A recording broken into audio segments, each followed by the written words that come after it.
It's just awesome, isn't it? Beautiful. Because, I mean, she was big, pretty quickly, I suppose, but not massive. And this must be her first big tour, or first headline tour. Journey to Fearless. Nice. It's going to explain it all, isn't it? This is a story of a little girl who dared to dream big. From her earliest performances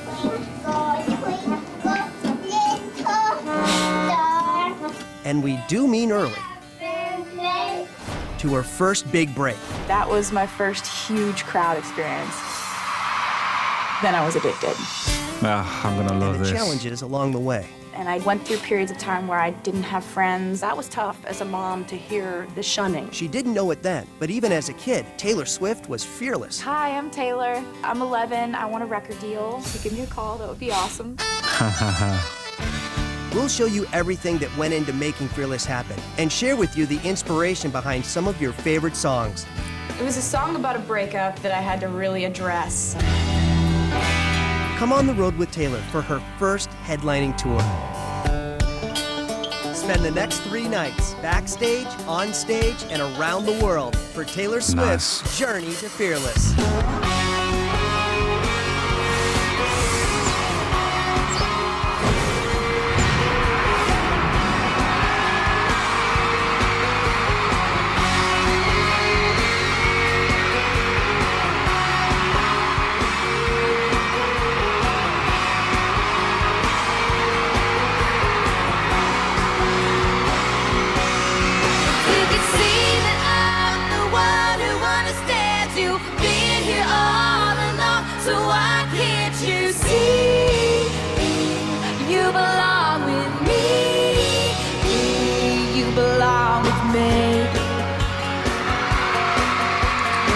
Cool, man. So she's even. Look.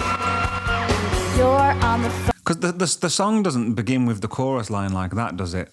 Not as far as I remember. But it's fantastic to see that she was mixing it up like that, you know, on the live show was so early on.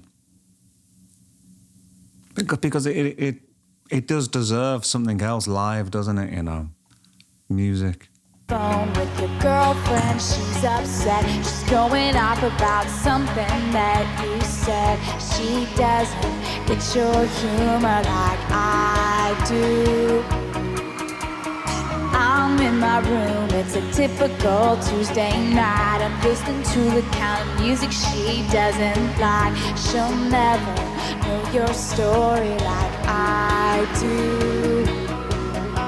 But she wears short skirts, I wear t-shirts. She's cheer captain and I'm on the bleachers, dreaming about the day when you wake up and find that what you're looking for has been here the It's a great outfit again. It's always great outfits. I'm the one who understands you, being here all along. So why can't you see you belong with me? You belong with me.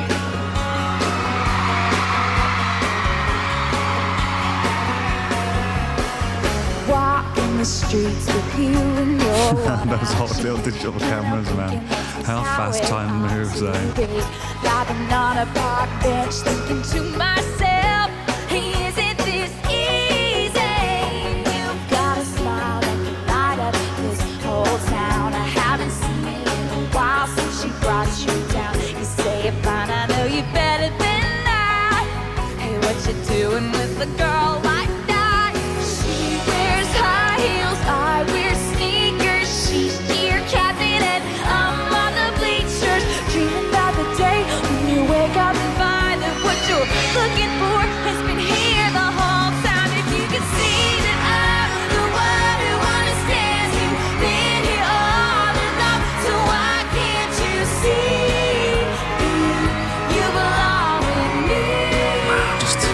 She looks so young in moments, doesn't she? But what is she, like 19? Or something, yeah? How could you not know, baby? But the confidence, you know, is beautiful to see, isn't it? You know. And it's not arrogance in the slightest, is it? It's just love for what she does, you know,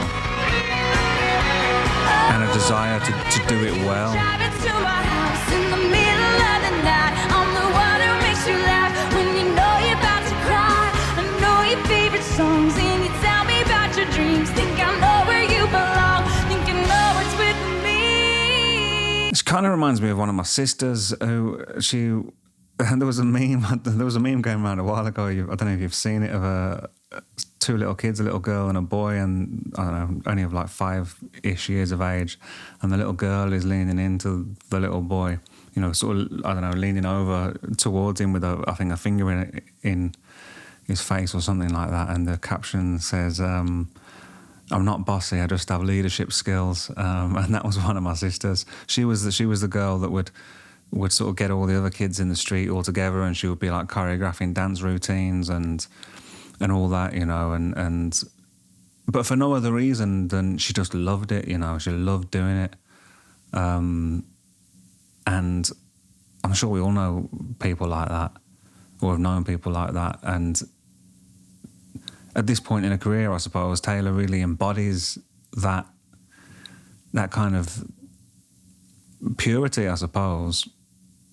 Is that the right word for it, do you think? And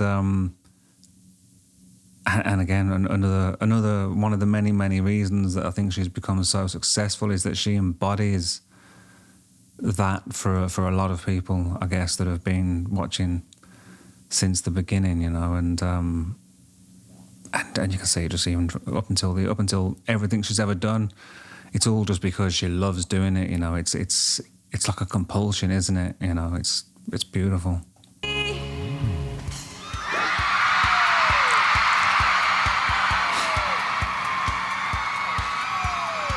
Like, she just wants to be authentic and do great work, you know, at every point in her life.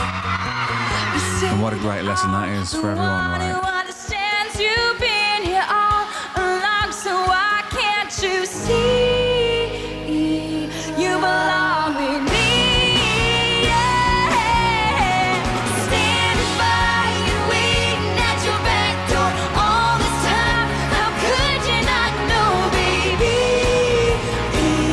You belong with me. You belong with me. You belong with me. Have you ever thought just maybe you belong with me? You belong with me.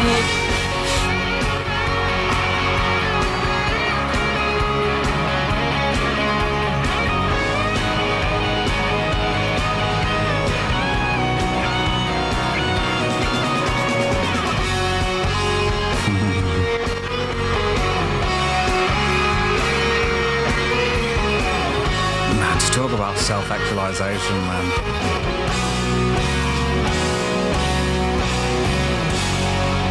The power of it, you know. What a great example she is, man. And never doing it, you know, by trying to cause outrage or, you know, any of that kind of thing.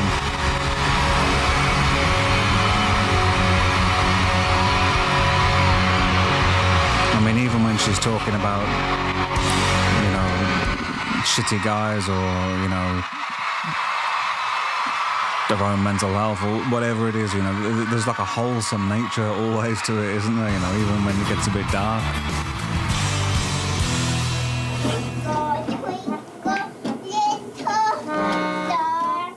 I think my first memory of loving music happened so early. We would always go to the beach in the summer, and I would run from blanket to blanket, from family to family, and just sing. Yay, Taylor! Whoa! I got my first guitar when I was 8 or 9 years old. I couldn't motivate myself to learn because my fingers were too small. I always had the guitar around and had it in the corner. Beautiful little kid, and, isn't she? when I was about 12, this So cute. magical twist of fate. The guy who my parents had hired to come fix my computer, I'm doing my homework, and he looks over and sees the guitar in the corner, and he was like, "Do you play guitar?" And I said, "Oh, no, I tried, but no." He said, "Do you want me to teach you a few chords?" And I was like, "Yeah, yes, That was that. I was just relentless about wanting to play all the time. I was songwriting for all of my free time after that.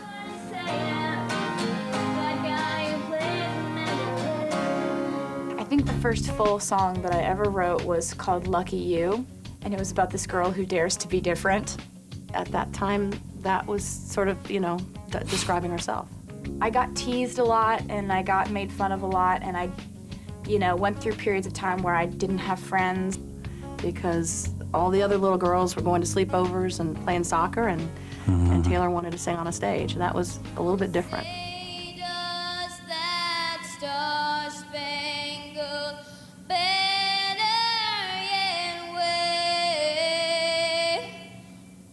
And I stood there in the middle of the giant basketball arena and with my little sparkly American flag shirt and my white pants and my red headband. I was very patriotic looking.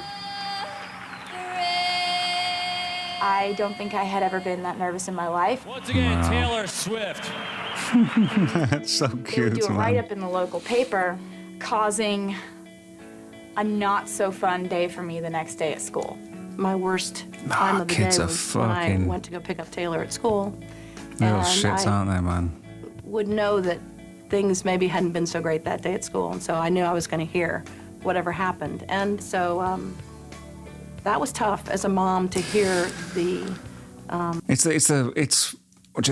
got to come from the parents mostly, hasn't it? The attitude or the lack of compassion or all of that sort of stuff. But it's the tall puppy syndrome, isn't it? It even gets it you get it at school. It's like, who do you think you are? You think you're better than us. That's what.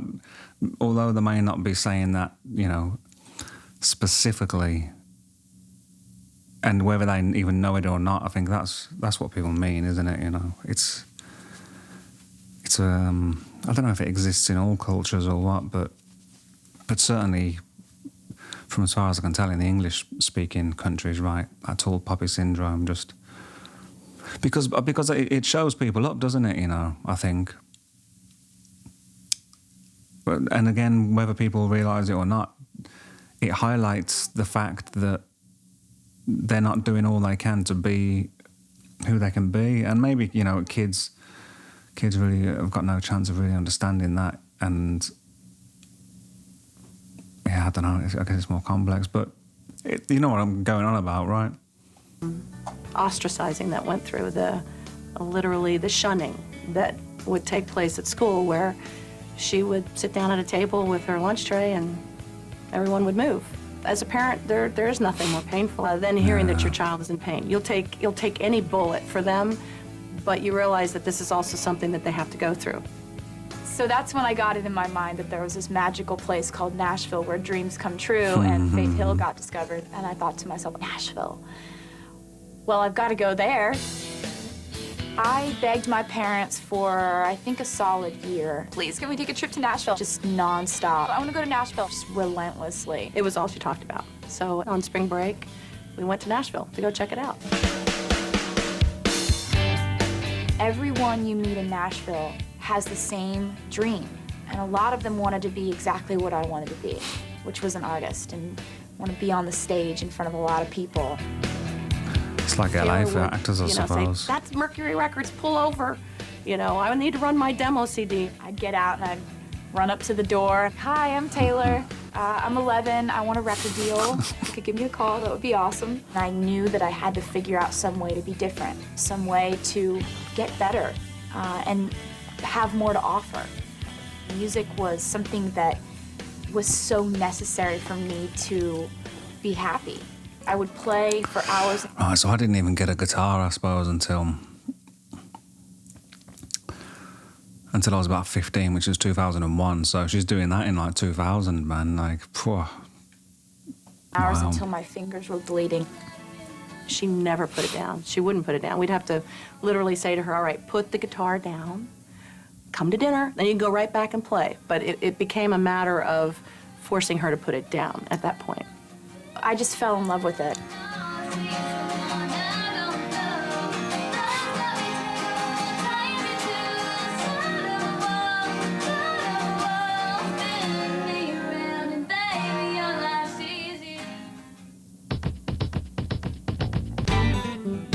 decided to move to Nashville when Taylor had actually been offered a development deal.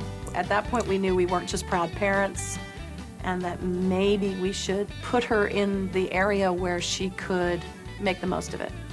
When I was 13, I landed cool. a meeting with a record label in town, RCA. They gave me a development deal, which is basically like, we believe in you, kind of. We're gonna watch you. It's not like you're making an album now. Taylor and I would go in there sometimes once a week with new songs that she had written. They would look at us and say, well, it's getting a little closer. They weren't saying, yes, that's a great song, let's put it on a record. At the end of That's cool as well. the year, really, they you know. had a chance to either sign me or watch me for another year without commitment. They looked at us and said, you know what, we're not ready to offer a record deal. I did something that you don't usually do in Nashville when you have an in with a record label. I walked away because I had a feeling that I was not going to be able to record my own music that I'd written. Looked at her sort of panic-stricken, like, this is a major record label. You don't get that every day. Are you sure you want to walk away from this? And she said, absolutely. Yeah. I had this feel her. showcase at the Bluebird Cafe, ironically the place where Faith Hill got discovered. And I played my guitar and sang a bunch of songs that I'd written. There was one guy in the audience named Scott Borchetta. So he came up to me this after the dude. show and he said, I want you on my record label and I want you to write all your own music. And I was so excited. And I get a call from him later that week and he goes, hey, so the good news is I want you on my record label. Bad news is that I don't actually have a record label yet. Oh no. He explained to me that he doesn't have a building, he doesn't have a name for it. He just has this dream that he wants to do it. And so he says, will you just please wait for me? You'll just be thinking, And for some reason, Lunatic. I was willing to wait for that. Because she artist, believed in the crazy person man. who was going to be running that record label, and he really believed in her. I knew that if I could be a part of building something from the ground up, It worked of out being the in first the end, artist on a brand new record label, a few that would twists be and okay with me turns. as long as I could do something really adventurous and bold and new.